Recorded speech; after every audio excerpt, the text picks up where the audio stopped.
You've decided you're ready to become a parent, and suddenly you're overwhelmed with people who feel they have the right to inform you on the correct way to conceive, give birth, what fears you should have, and the proper way to parent. How do you filter through the opinions? How do you know what's trustworthy information and what's a myth or just plain outdated? Welcome to the Birth Ease podcast.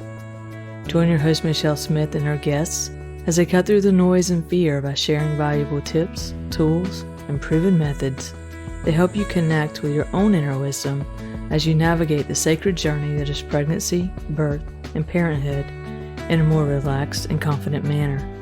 This podcast does not constitute, nor is it intended, as medical advice.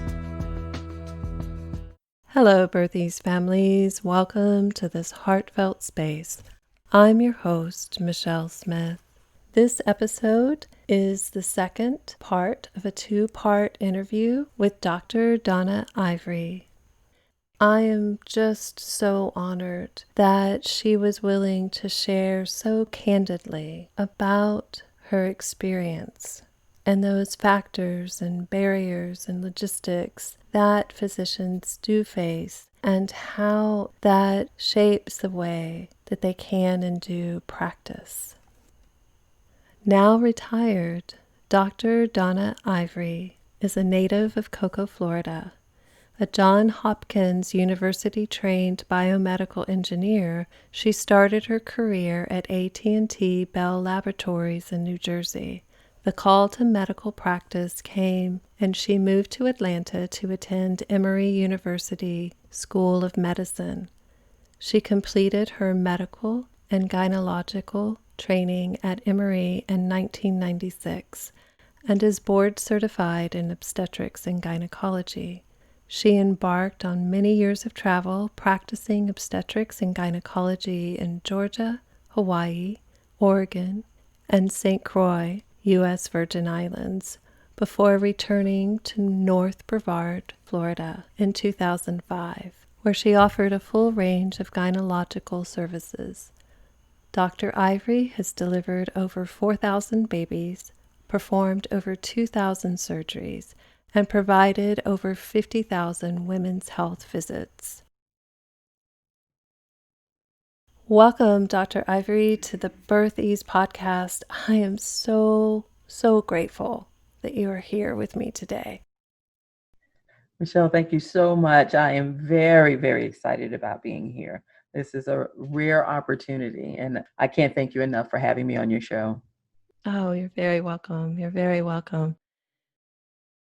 So the problem, I think, for mamas is it's so difficult to VBAC these days. It's getting better Available than it was 10 years ago, but mamas can feel so devastated when they have a cesarean birth because it is so difficult to have a vaginal birth after cesarean. They feel like they have lost that ability with that first cesarean birth. Oh, does that make sense? It makes perfect sense. I get that. And that's a real honest concern, and it is a real honest issue. And yet, let's talk about the factors there. Until about, let's see, I finished my training in 96. And really until about 2000, 2001, I was absolutely 100% on board with VBAC, to the point that if patients came in and refused to VBAC, I usually sent them to somebody else. A VBAC, especially in a patient who's had one C-section for something like breech or things like that, a non-laboring issue, like they didn't fail labor. Right. They're excellent candidates for VBAC. And when you VBAC somebody, 70% of the time, VBAC someone who goes into natural labor, spontaneous labor. Right. 70% of the time, they'll have a vaginal delivery successfully. The other 30% of the time, they won't. And 29% of that 30% is just a repeat section. because the labor did not progress normally.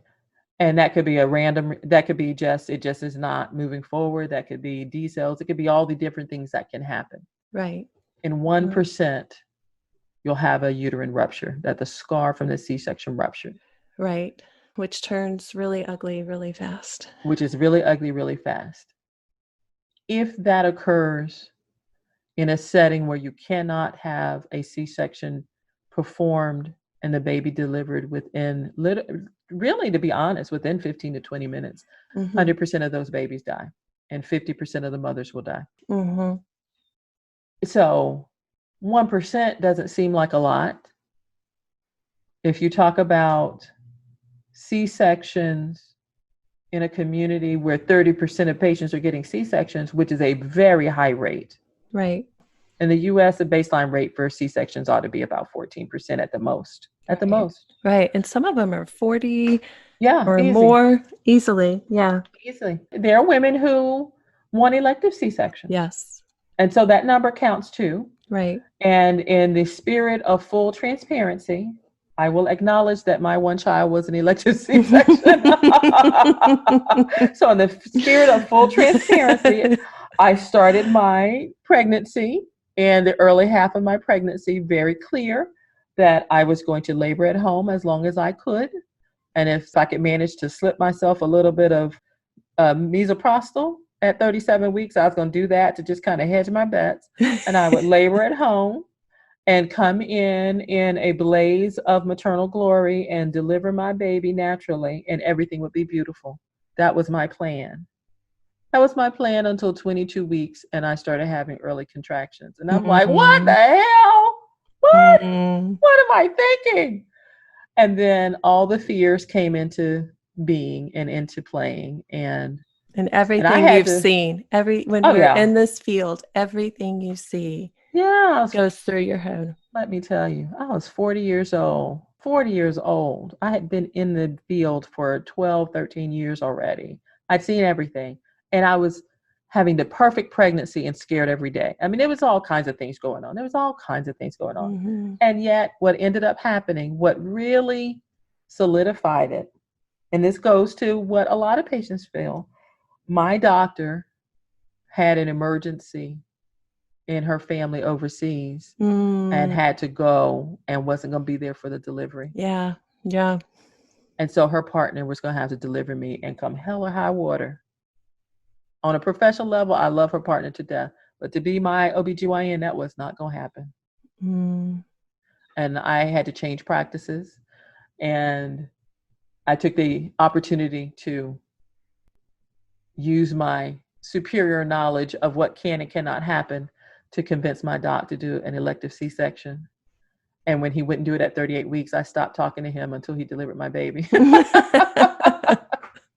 So in the spirit of full transparency, I got put to sleep with general anesthesia, which unfortunately was not my choice, had an elective C-section, and all of the things regarding that. And are there parts of me that regret it? Yes. That was my question, but I wasn't going to be so presumptuous to ask. Oh, no. The only part I kind of regret would be that, well, what if I want to have another baby? And now I can't really have a vaginal delivery now that I've kind of gone through the experience.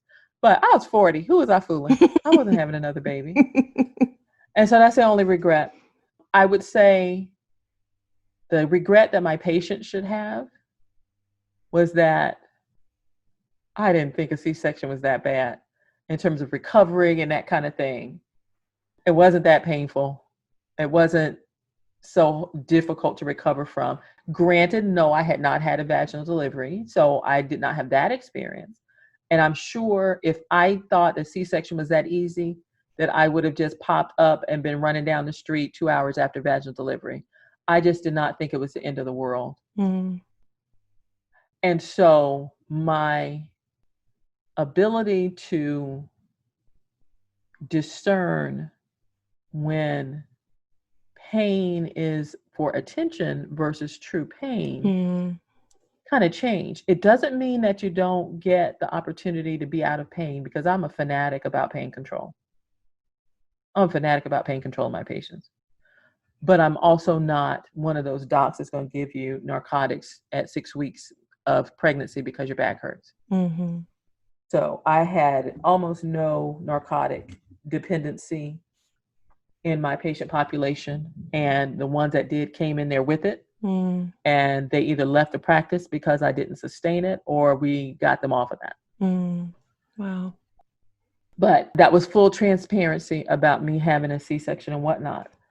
So go back to what I talked about availability. So yes, I used to do nothing but VBACs to the point where, I was aggressive about it because it didn't make any sense.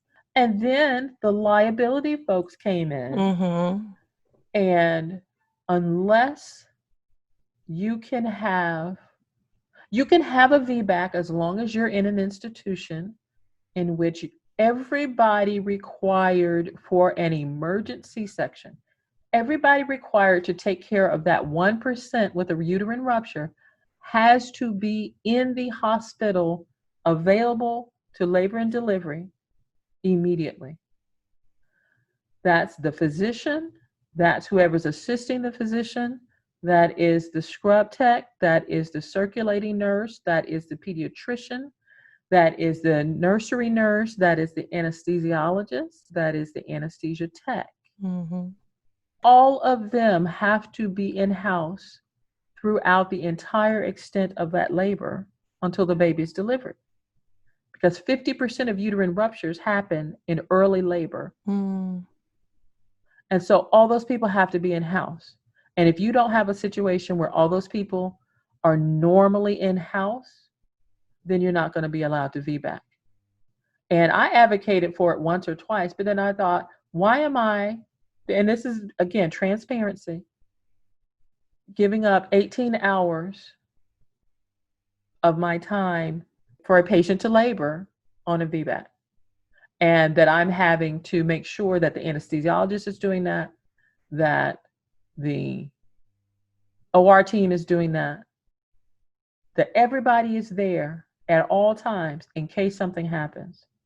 And the risk of something happening is low. If the risk of something happening was high, that'd be a different ballgame. But the risk of something happening is low. And I cannot do this without having all of those people there. And that's why you can't get VBAC unless you're in a hospital that has all of those personnel normally routinely there all the time, day and night. Daytime is not an issue. It's nighttime. That's the issue. Right. That was always my feeling, that it boiled down to liability and insurance companies, because I had a client that did work for the insurance company and or through the hospital. But anyway, should we talk about attending VBACs would put a knock on your whatever the score is and make you more of a liability with insurance. Yes.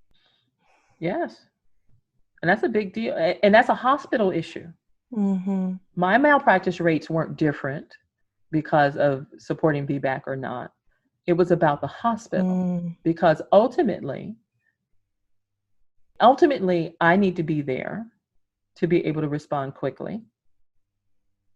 But the hospital is obligated to provide everything needed to respond in appropriate manner. And there are not that many hospitals that do that. You have to have a sizable, VBACs are available in urban settings, in large urban hospitals, because of the personnel. And the easiest way to know that is, do they have a trauma unit? A hospital that has a trauma unit can VBAC. Whether they choose to or not is a different story, but a hospital that has a trauma unit can VBAC.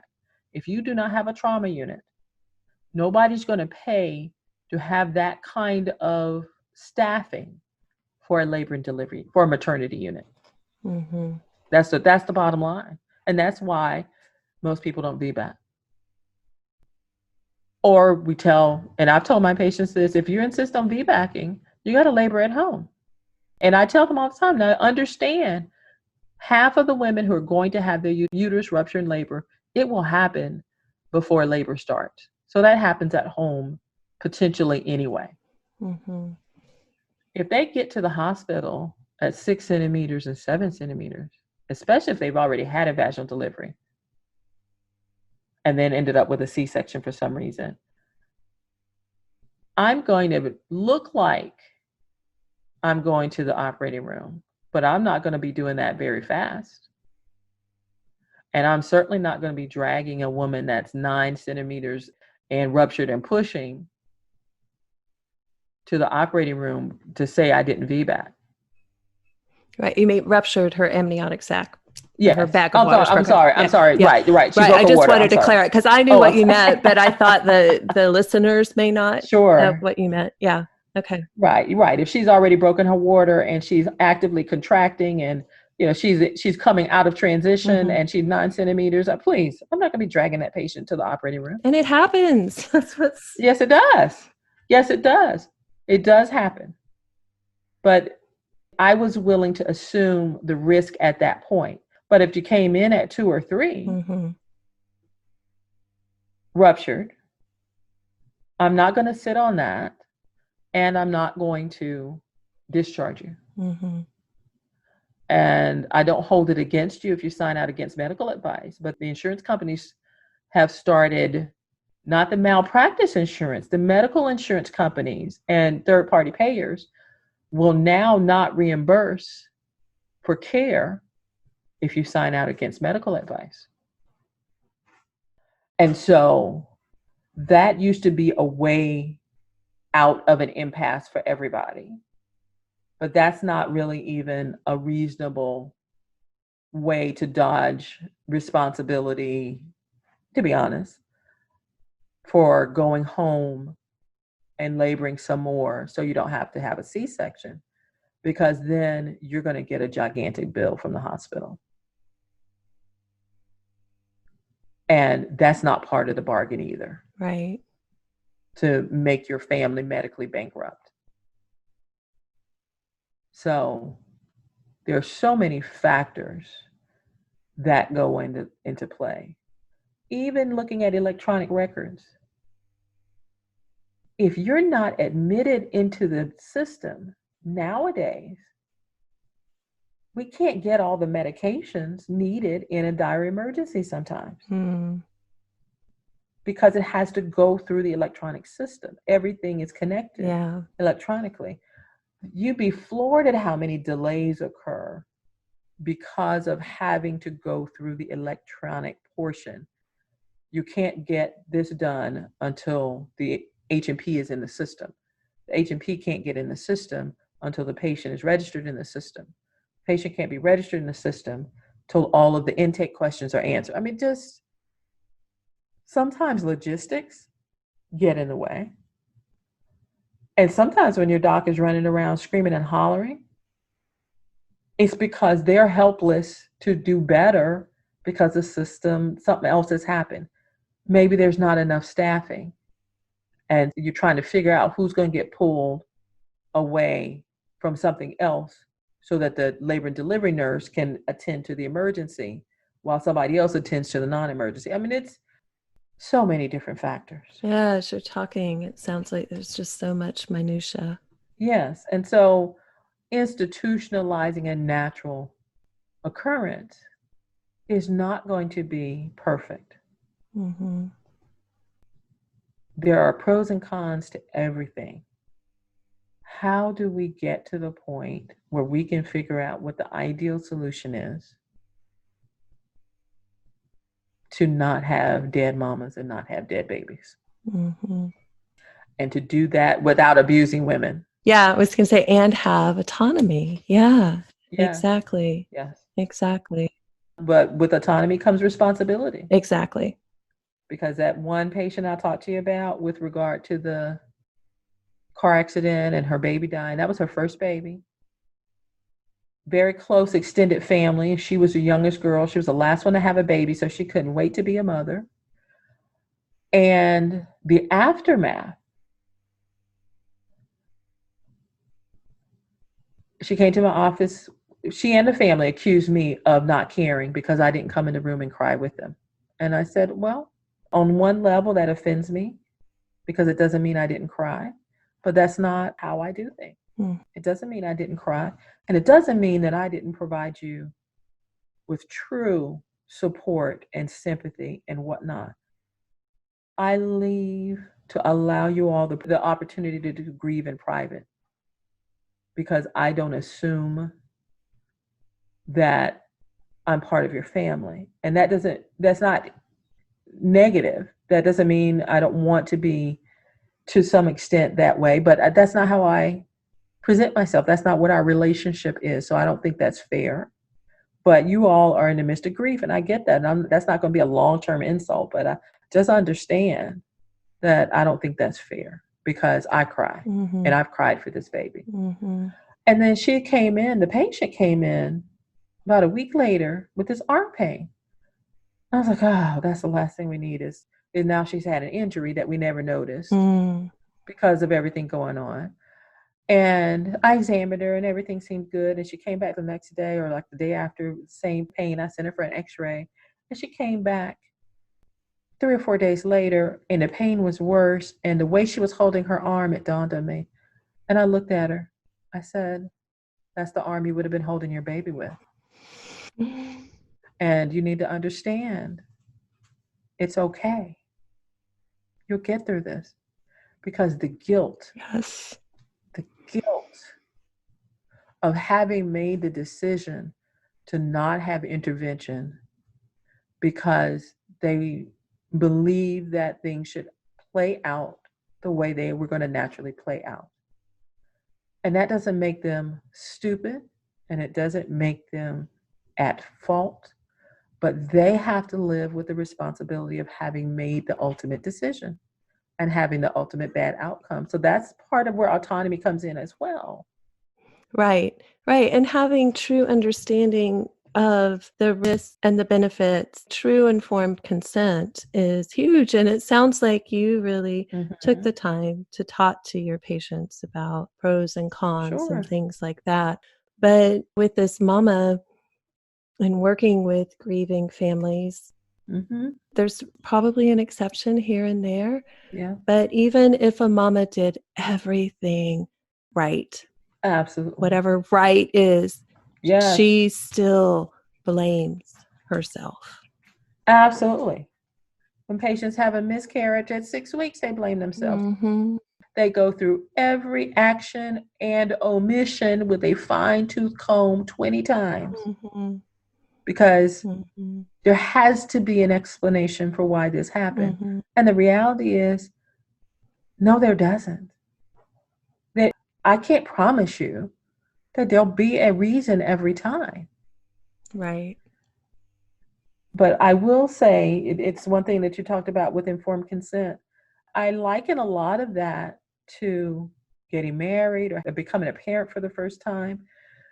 There's being informed, but experience is a whole different teacher.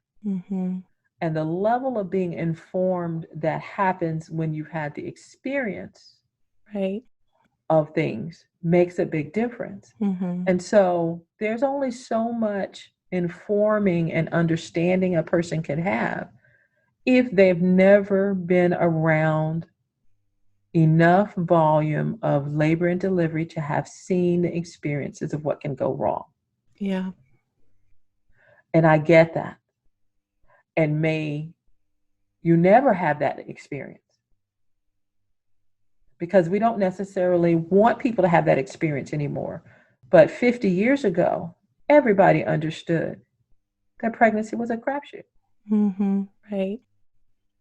And now we don't have that memory anymore. So where is our... Yes. We don't have that memory anymore.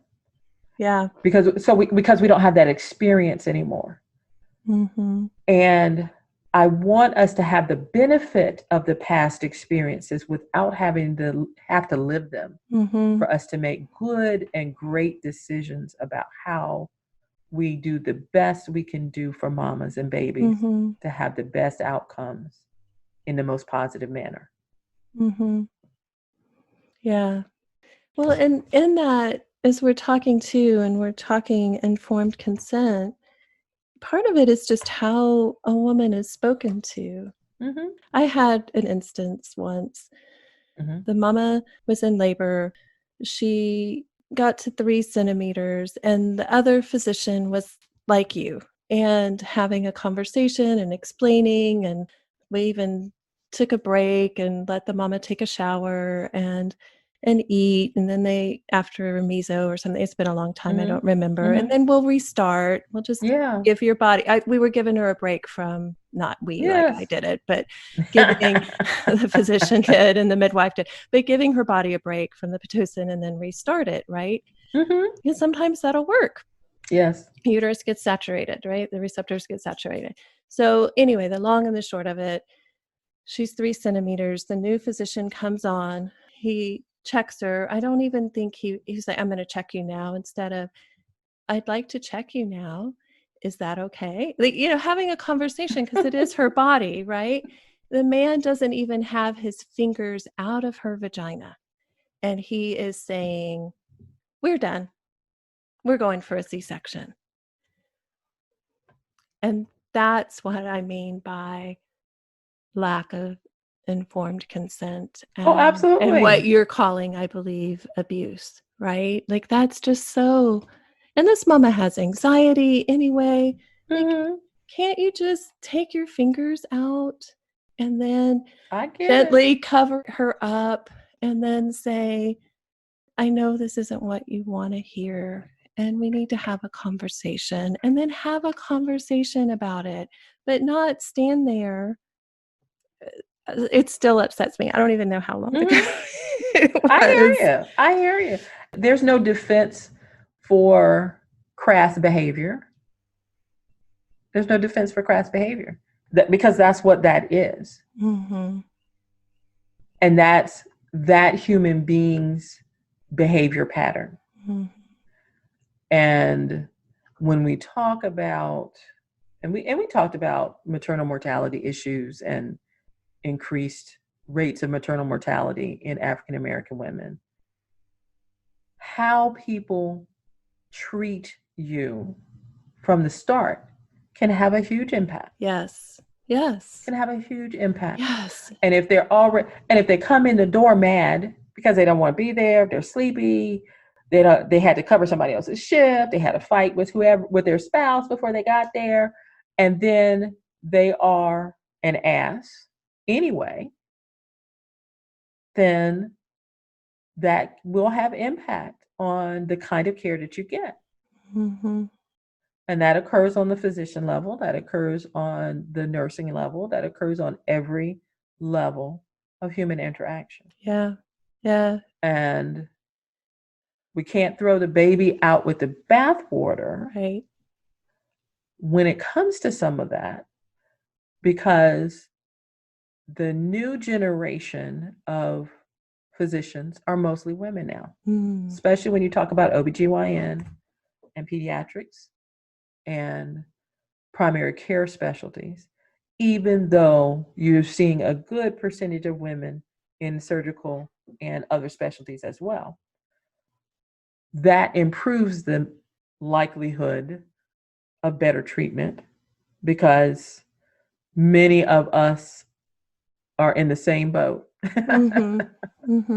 And let me tell you, I can tell you stories of my colleagues who have a whole different outlook when they've been on the other side of the table of the examining room bed and having to live with the care that's given. So to some degree, a lot of that is improving. Patients are more informed about the different options and things like that. And there are plenty of women who are not interested in natural labor because they want pain control and they don't want any pain. They don't want any suffering. And then you get to the point where folks have to make sure that their entire experience is Instagram worthy. Yes. Which is a whole other different thing. side of crazy. Whole different side of crazy.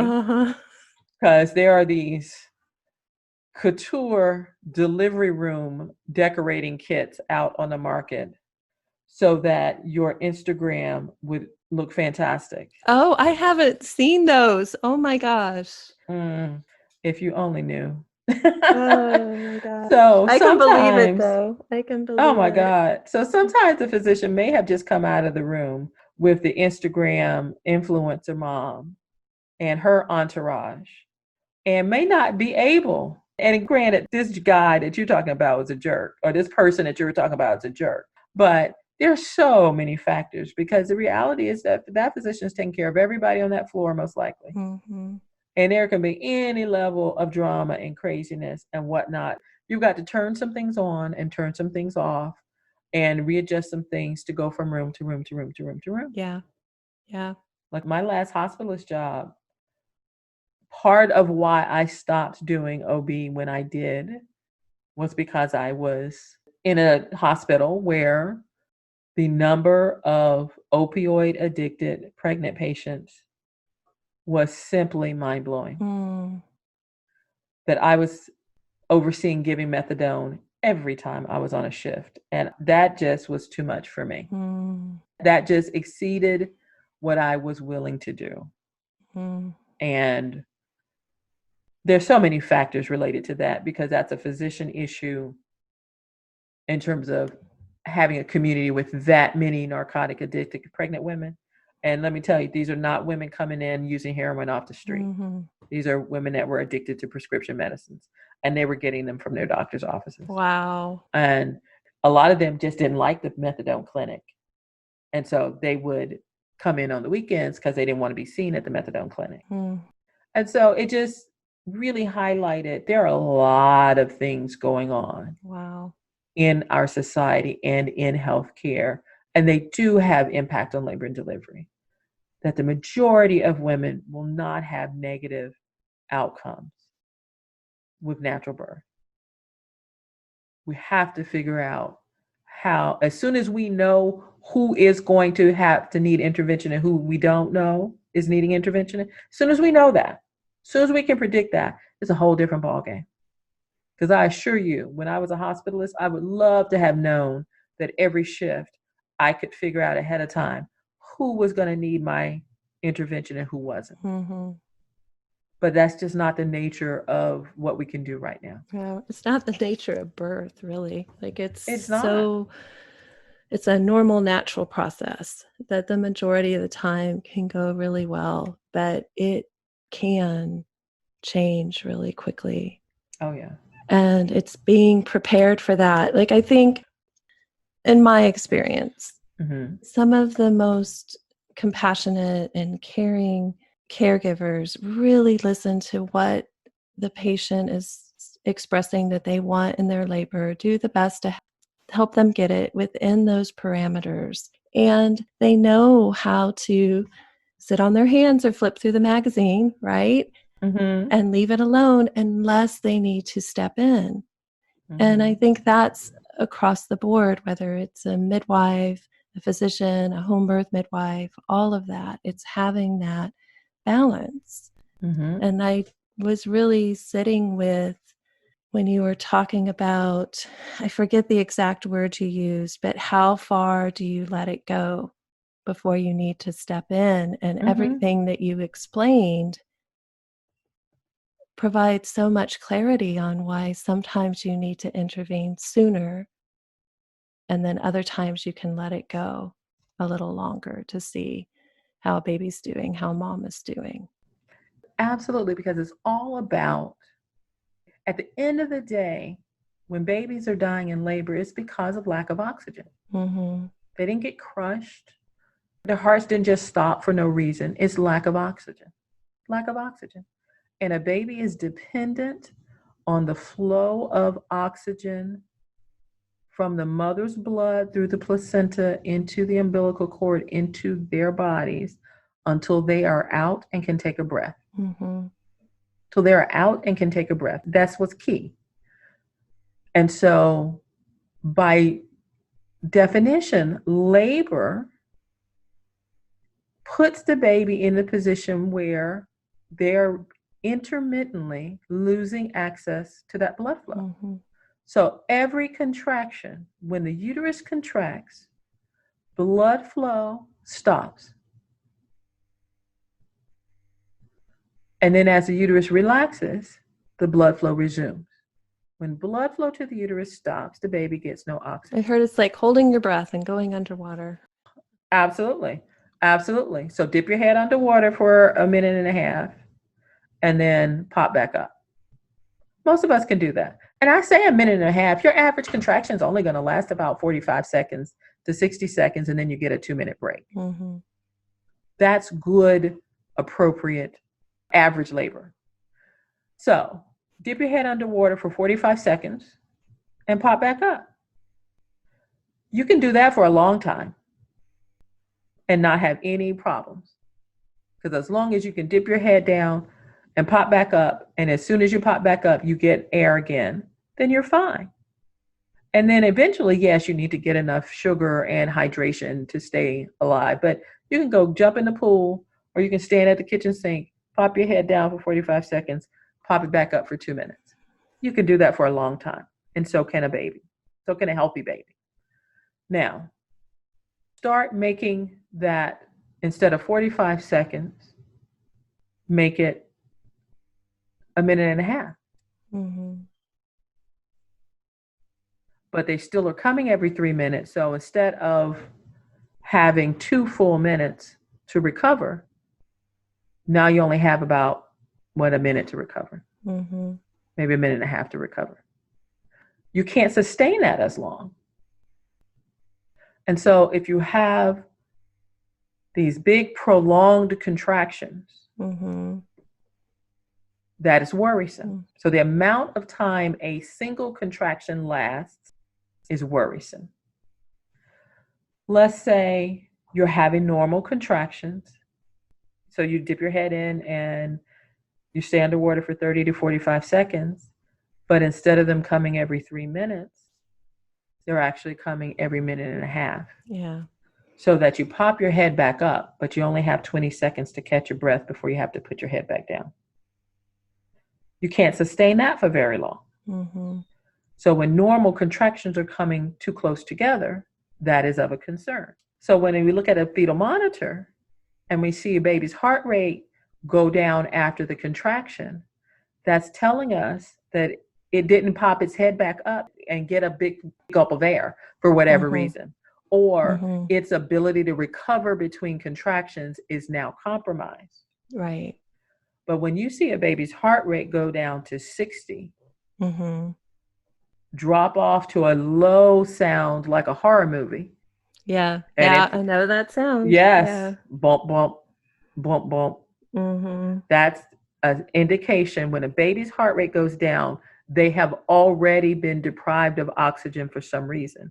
So it's not as though you see the heart rate go down and, oh my God, they're going to start not getting oxygen. The heart rate went down because they've already gone 2 or 3 or 4 minutes without oxygen.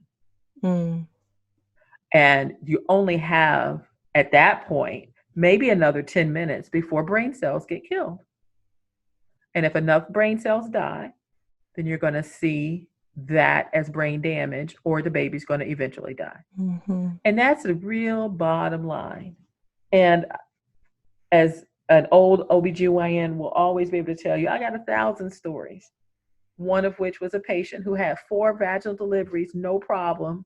Her 5th delivery, about 5 centimeters, the baby started having these horrendous D cells. To this day, I do not know why. Mm. Horrendous D cells. And the mom, she got scared. And we flip around, we move around because maybe she's sitting on the placenta, things like that. Mm-hmm. I'm pretty sure she was already ruptured. I just can't remember that little tidbit because Right. in those circumstances, if she's not ruptured, then I'm going to go and rupture her so that we can get a better sense of what's happening, put a monitor in to figure out what's happening with the uterus. Is the contraction too strong? Can we monitor the baby better? Right. What's going on? Right. And so she had to be ruptured because we had a fetal scalp electrode. Right. And sure enough, the baby was truly having those D cells. Mm-hmm. And they were whoppers. That baby's heart rate was going down to 40 and staying down Wow. after the contraction resolved. Wow. Because, the heart rate going down during a contraction, it's worrisome, but there's no blood flow. That tells you that that baby has no reserve. Mm-hmm. But you can work through that if we're progressing rapidly Mm-hmm. and can have that baby out pretty soon. And pretty soon is like 10 or 15 minutes. Mm-hmm. But if you're 5 and not progressing and doing that, that's worrisome. Yeah. Now, granted, this is her 5th baby. So we talked to her. I talked to her and I let her know. I said, I don't know what's going on. I said, this doesn't look good. And she starts pushing, which didn't really bother me until she pushed and the baby's heart rate would drop off completely and stay off until like 10 seconds before the next contraction. So this was a compromised baby. Mm-hmm. And we pushed a couple of times and her cervix was not giving way. She hadn't transitioned well enough. That baby wasn't down far enough and she wasn't progressing. Right. And I let her know. I said, we need to go to the operating room. And she said no. And she started pushing without a break. She just started pushing. And the cervix was not giving. And that baby's heart rate kept going down and then started to not come back up at all. And we're begging her, come on, we gotta go to the operating room. This is not, the baby's not gonna come out that way. And this baby is in trouble. And without going into any other details, it took another 30 minutes before we were able to get her to the operating room. And I have to acknowledge dragging and screaming and prying her hands off of the rail and screaming and pushing. And when we got her in the operating room, she was still 5 centimeters. And that baby did not have a heartbeat. And got that baby out lickety split. And that baby had APGARs of like 0, 0, 0, and 1. And was able to finally be resuscitated and had major brain damage. And so as an OBGYN, you're scarred by every experience like that. Right. Right. Every time. I just want to ask a question because she's had a baby before. So your cervix is usually softer and stretchier and opens easier if you've had a baby before. So if she had been 8, she may have been able to push through that cervix, possibly. But don't get me wrong. I let her push. I wasn't upset that we were pushing at 5. Yeah, that's why I'm so impressed that you know. But she had 4 vaginal deliveries. Right. Let me tell you, I can push you from 4 and get you delivered fast if you've had 3 or 4 babies. Right. It was not unreasonable to push at 5. Right. And she was very cooperative to push at 5. It was definitely going to be faster to get her delivered if she was the typical multip or grand multip, as we would say. Right.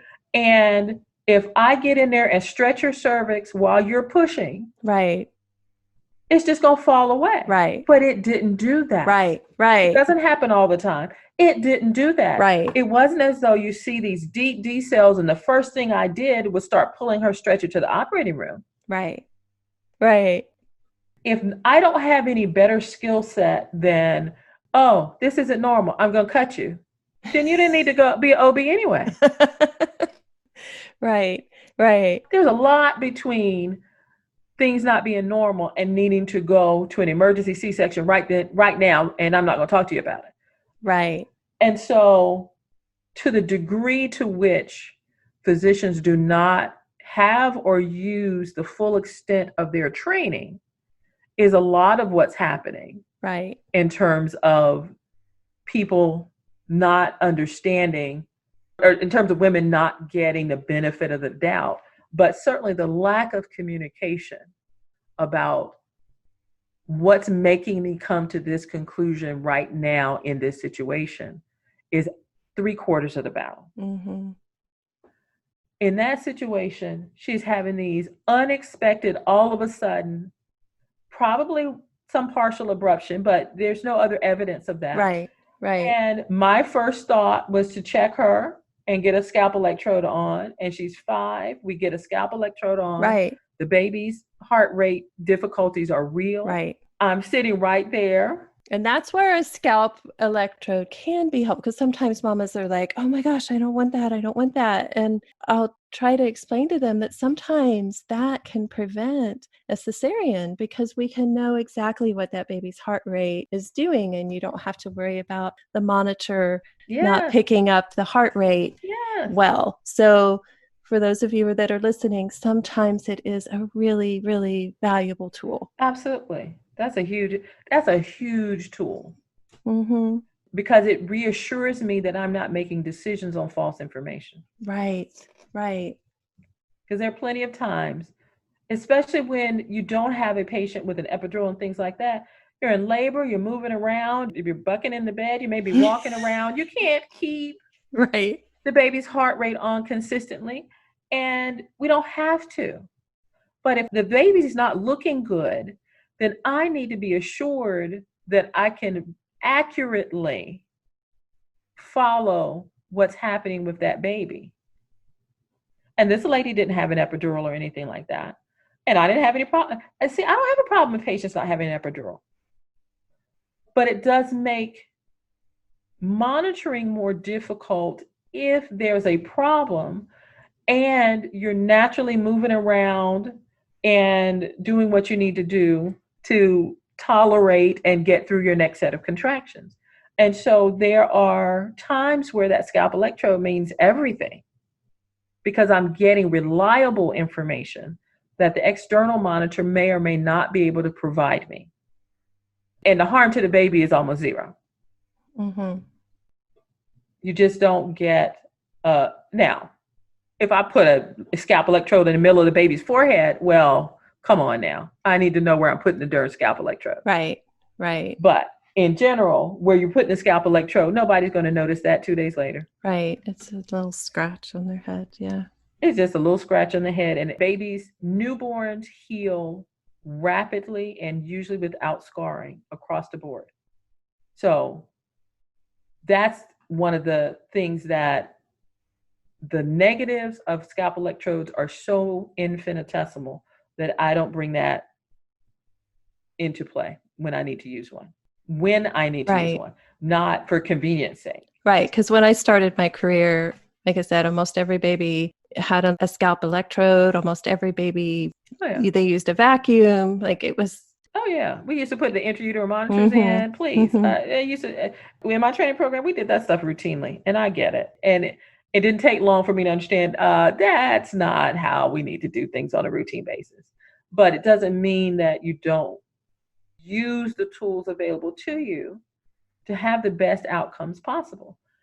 If all things were equal, I would always have my patients have a vaginal delivery.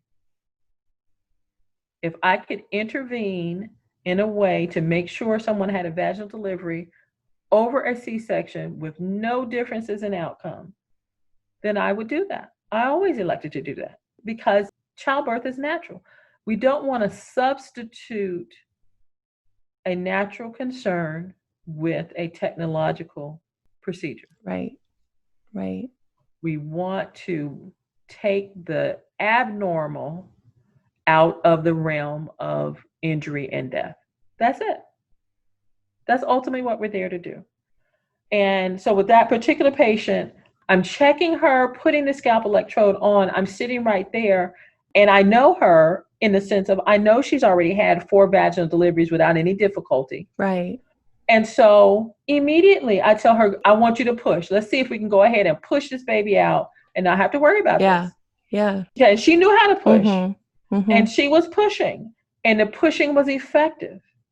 And it was not budging that cervix. I could not get that cervix to go past 6. And she couldn't get it to go past 6. And we couldn't get that baby's heart rate to get back up. And with all the maneuvers, we put her on her hands and knees, we moved her around, we shifted her, did all those things. We put IV fluid bolus, all of those things. And that baby wasn't recovering. Right. And then the patient refused to go to the C-section at that point. And it always sounds harsh, but that's not the time to negotiate. That's not the space to negotiate. because every word is another second that baby's not getting oxygen. Mm-hmm. And it doesn't mean that I didn't speak with her about what's going on. Her husband's right there and this and that and the other. But she just decided that there's no reason she should have a C-section because she'd already had 4 babies and she's just going to push this baby out. It doesn't mean that she was trying to be belligerent to me, but she felt like she was failing, that if she would just push, she could get that baby out. And so that's what she was doing. And that was making it worse at that point. Mm-hmm. Mm-hmm. And it came down to dragging her kicking and screaming to the operating room. And she has a damaged baby. She has a brain damaged baby, severe. Mm. And then there's nothing else to say. I'm not mad at her. She's not mad at me in the long run. She's mad that we were dragging her kicking and screaming, but she Mm-hmm. and it just, those type of experiences stay with you. Mm-hmm. It does. And it's just hard. It's hard to manage all of the desires and expectations and whatnot. It's hard to ignore changes that put people in a position where care delays are increased because of choices that they make. And yet you understand that it's hard to defend the behavior of many of our colleagues in the hospital setting. Mm-hmm. And so getting information out and being in a position where we can have conversation and discourse without being disagreeable Mm-hmm. is what we all need to seek. Right. And that's one of the reasons I was so happy that even though on the surface people would say, oh, you guys are on totally opposite ends of the spectrum. At the end of the day, when we first talked, it was clear that we actually aren't. Right. Exactly. Exactly. We may be in different spaces, but we have the same expectation and desire and outlook. Mm-hmm. Mm-hmm. And being able to generate conversations that are enlightening and educating to everyone is how we're going to start resolving these type of issues. Yeah. Yeah. I agree. That's why I'm so grateful that you were willing to be on the show and share all of this perspective, because on Instagram and Facebook and all of that, this side of it isn't always shown. Oh, yeah. Of what actually is happening within the system and the barriers that our physicians are facing as well. Mm-hmm. And so I'm just incredibly grateful that you were willing to chat with me. I do appreciate it. So. Oh, my pleasure. I'm grateful that you were willing to let me be on your show. Oh, because that was a crapshoot too. You're like, I don't know. She's trying to be nice to me now and get on my show and start trashing home deliveries and that kind of thing. So I can truly tell you that I am appreciative of this opportunity. And I thank you so much for trusting that I was sincere in how I present myself. Yes. Yes. And for the listeners, I thought, we'll just have a little 30-minute conversation. And we ended up talking, for about 3 hours. It was the most amazing conversation. Yes. And had to make ourselves stop. We could have gone on. We could have. Yeah. And so before we close our conversation, I usually like to ask guests, do you have one pearl of wisdom or one thought that you really want to leave the listeners with?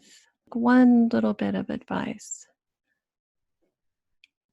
I think my biggest advice is going to be to do what you need to do to make sure you understand where your provider comes from with regard to outlook and experience, and really kind of philosophy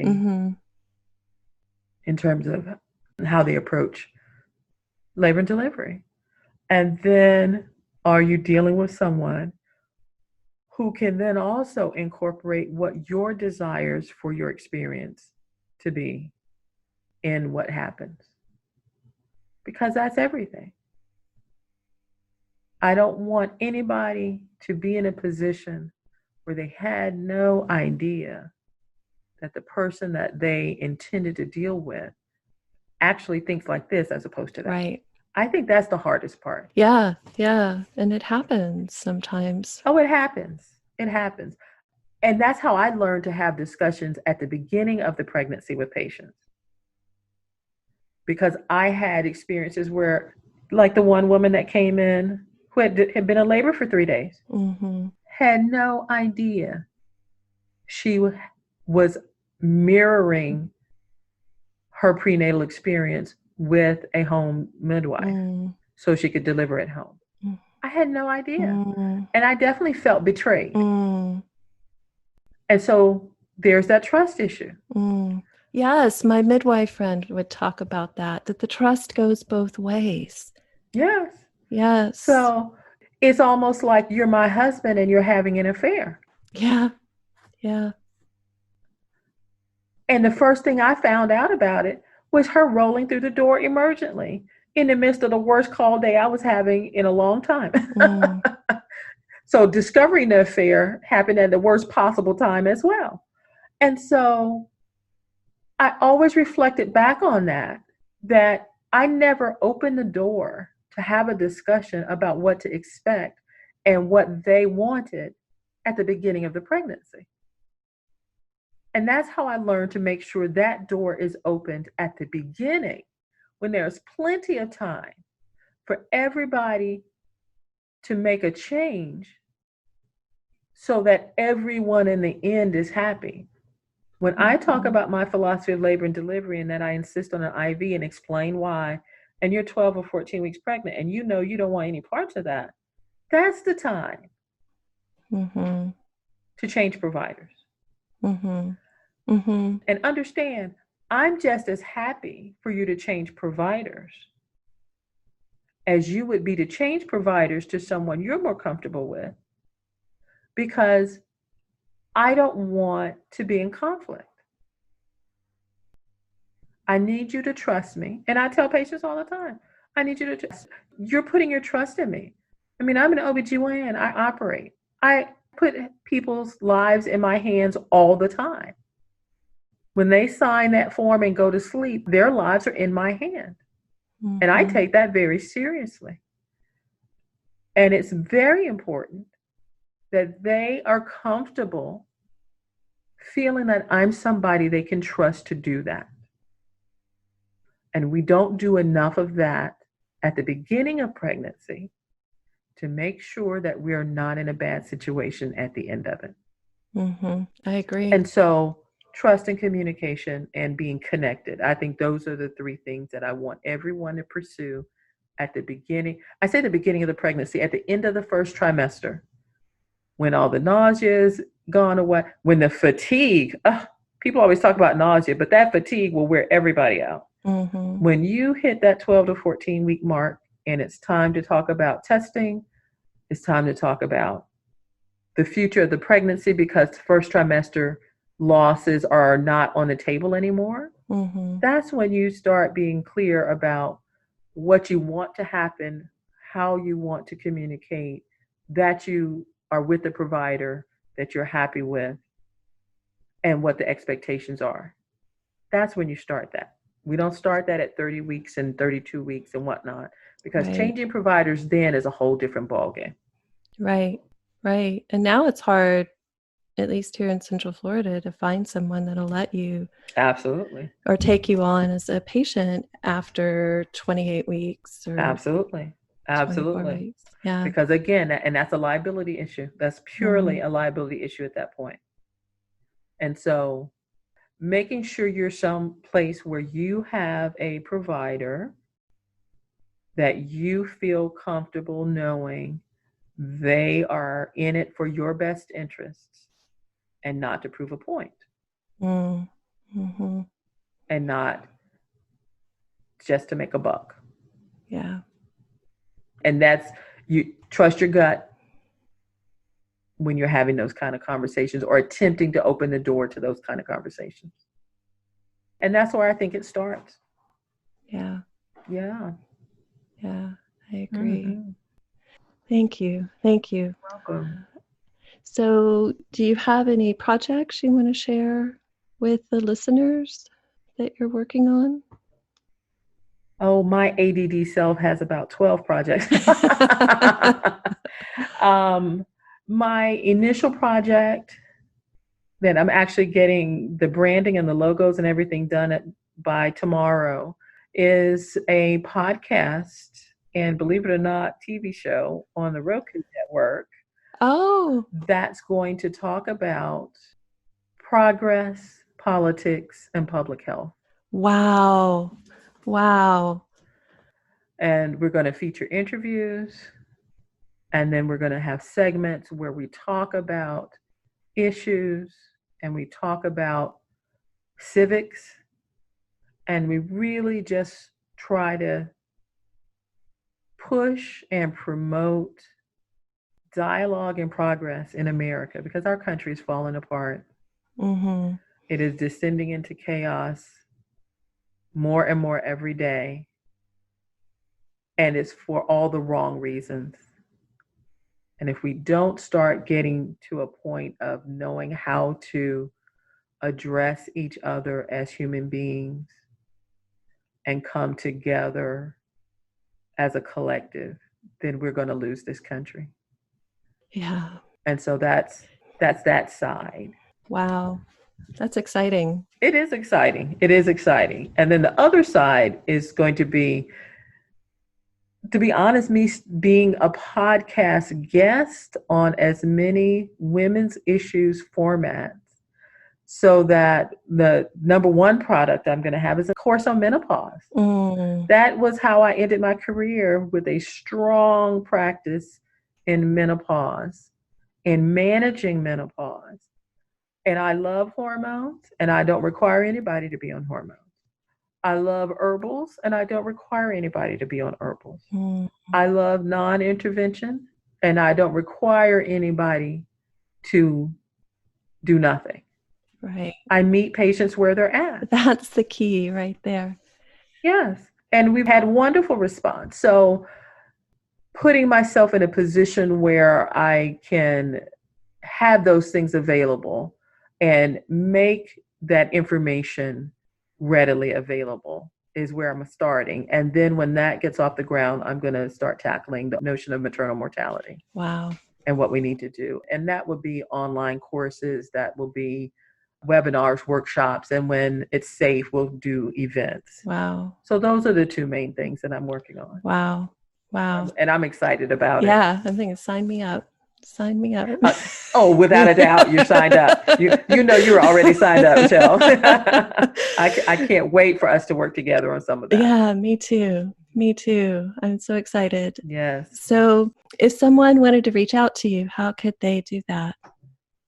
The easiest way at this stage is an email, but you can also see some of the things that I've started to do on my YouTube channel, which is Donna G Ivery, Ivery, MD. My professional Facebook page actually is the same name, Donna G Ivery, MD. And that's probably got more in it than the YouTube channel at this stage, but we're transitioning to the YouTube channel to be primary. Okay. And then you can always email at contact, CONTACT, at femalematters.com, FEMALEMATTERS.com. Wonderful. Wonderful. And I will be more than happy to share with you when I have some of those other products up and running and ready to have participants. Yes, please, please. Yes. I'm so excited for all you're up to, because it's needed. It's really needed. Oh, thank you. I feel really good about it, because I feel like I can expand my outlook and philosophy so much further in this medium. Mm-hmm.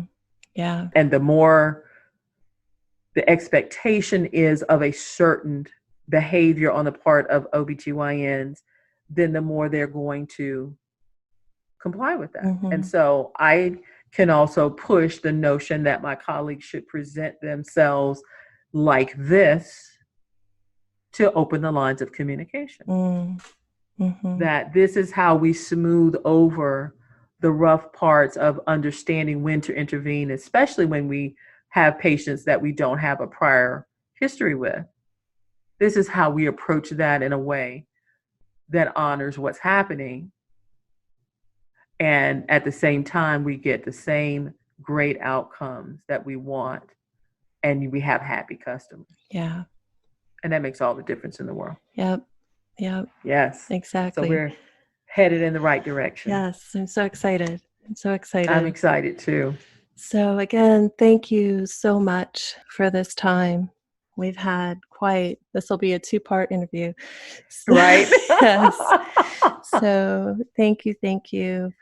You're very, very welcome. It has been my pleasure. It truly has been my honor and my pleasure. And I thank you. Oh, thank you. And thank you all for listening. And again, it's coming down to listen to your gut. Listen to your gut, mamas. Listen to your gut, daddies. You have an OBGYN physician saying it as well. So again, thank you. Absolutely. Thank you. You're very welcome. And if you're enjoying the show, please share it with a friend. And you can rate, review, and subscribe wherever you get your podcasts. Because when you do, that helps get the show and the information out to more people. For more great conversations like these, or to find out more information and access Michelle's library of amazing guests, go to birtheaseservices.com/podcast. For more information on the Birth Ease method, Michelle's classes, meditations, and other services, go to birtheaseservices.com.